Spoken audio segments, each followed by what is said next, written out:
ዛሬ ታህሳስ 23 የፍትህ ሚኒስተር ከህዝብ ተወካዮች ምክር ቤት አባላት ለተነሱ ጥያቄዎች ምላሽ እየሰጠ ሲሆን የሰጡትን ምላሽ እንደሚከተለው እናስደምጣቸዋለን። አብራችሁን ቆዩ።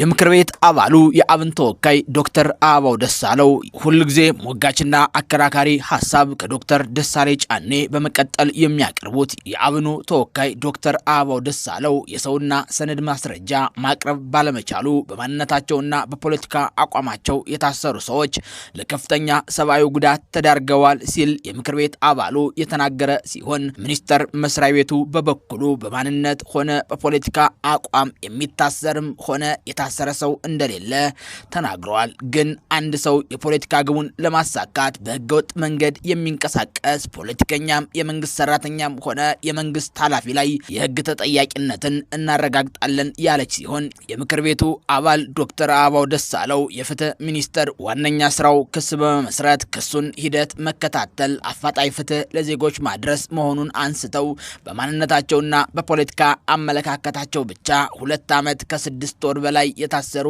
የአማራ ፖለቲከኞች፣ ጋዜጠኞች፣ አንቂዎችና የሃይማኖት አባቶች እናንተ የሚጠበቅባችሁን የሰነድ የሰው ማስረጃና ምስክር ማቅረብ ባለመቻላችሁ ለከፍተኛ ሰብአዊ ጉዳት ተዳርገዋል።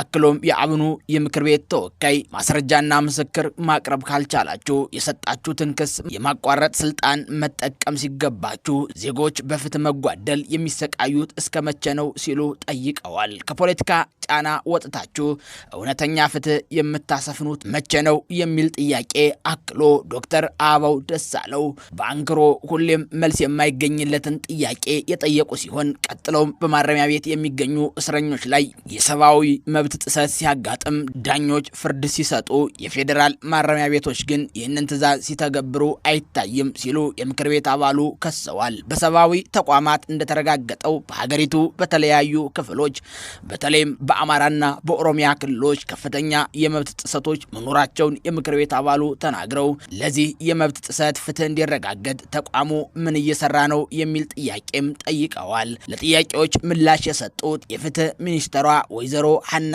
አርያ ስላሴ ናቸው። ሚኒስተሯ በማንነቱ አሊያም በፖለቲካ አቋሙ ብቻ የከሰስነውም ሆነ ፍርድ ቤት ያቆምነው ሰው የለም ሲሉ ተናግረዋል።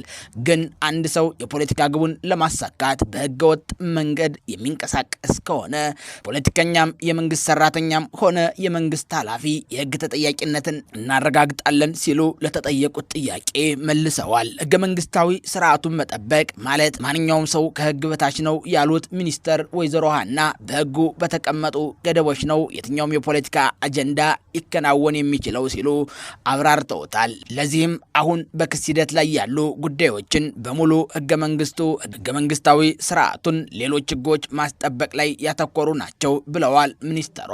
በአቃቤ ህግ በኩል ምስክሮችና ሰነዶችን ማቅረብ ላይ ችግር አለ የሚለውን ሲመልሱ ደግሞ እኛ ምስክር ሳናቀርብ የተጓተተ ሆነ የቀረ ጉዳይ የለም፣ ምስክሮችም ሰነዶችም ይቀርባሉ ሲሉ ወይዘሮ ሀና ተናግረዋል። ነገር ግን መገንዘብ ያለብን የሽብርና ተመሳሳይ ውስብስብ የሆኑ ወንጀሎች ላይ ክርክሩ ረዘም ላለ ጊዜ የሚወስድ ነው። ጉዳዩ ውስብስብ ስለሆነ ብዙ ምስክሮች ስለሚጠሩ ብዙ ሰነዶች የሚቀርቡበት እንዲሁም ደግሞ ከመጀመሪያ ደረጃ መቃወሚያዎች ጀምሮ በየደረጃው እያንዳንዱ ጭብጥ ላይ ክርክር ተደርጎ ብይን የሚሰጥ ስለሆነ ሂደቱ በራሱ የሚወስደው ጊዜ አለ ሲሉ ላባከኑት ጊዜም በዚህ ልክ አስረድተዋል። ይህ ማለት ግን ወንጀል ምርመራና የክስ ሂደቱ ቅልጥፍና በምንፈልገው ደረጃ ነው ለማለት አይደለም ሲሉ የፍትህ ሚኒስተሯ አርያ ስላሴ መልሰውታል። የወንጀል ተጠያቂነት ማረጋገጥ ከባድ ስራ ስለሆነ ውሳኔው አንድ ሰው ስለፈለገ ብቻ ማስወሰን እንደማይቻል አስረድተዋል። በግጭት ውስጥ የሚፈጸሙ ጥቃቶችን በተመለከተ ደግሞ መንግስት ችግሩን ለመፍታት 2 የመፍትሄ መላዎችን እየተከተለ እንደሆነ ሚኒስትሯ ሀና ጠቅሰዋል። በግጭት ውስጥ የመብት ጥሰት እንደሚፈጸም ያስረዱት ሚኒስትሯ ግጭትን ለማስቆምና ችግሮችን በዘላቂነት ለመፍታት የሀገራዊ ምክክር በስራ ላይ ነው። በግጭት አውድ ውስጥ ለተፈጸሙ የመብት ጥሰቶች ደግሞ በሽግግር ፍትህ ለመፍታት እየተሰራ ነው ብለዋል። ይህ በእንዲህ እንዳለ የመንግስት የጸጥታ አካላት ግጭት ባለባቸው አካባቢዎች የህግ ማስከበር እየሰሩ እንደሆነም ጠቁመዋል። ከህዝብ ተወካዮች የነበረው ሙግት ያዘለ ቃለ ምልልስን እንዲያስደመጥናችሁ ቻናሉ ኢትዮ ማለዳ ነው። መልካሙን ሁሉ ተመኘንላችሁ።